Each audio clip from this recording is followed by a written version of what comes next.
Hello friends, welcome back to the my new video guys and my YouTube channel guys. Today when we are going to talk about guys Oppo phone setting guys, and today video title is guys Oppo phone guys.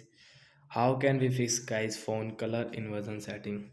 Friends, you want to fix guys your phone color inversion setting. Friends, you can see screen color is totally changed. And how can we fix guys this problem in Oppo phone device?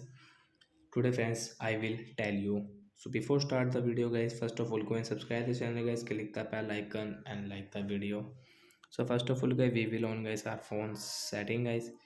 After on phone setting guys, click on guys your phone system setting. Friends, you can see phone system setting guys, we will tap here.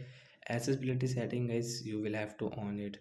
Then guys, you can see vision setting guys. So vision setting guys, we will on. Color inversion guys, tap here.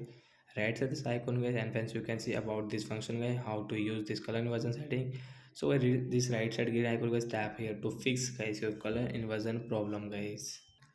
So friends, color inversion problem will fix, and friends, you can see automatic or this dark mode will off, and friends, you can use your phone without any color inversion problem. So like that guys, we can fix guys Oppo phone guys screen color inversion problem. So bye guys, thanks for watching the video.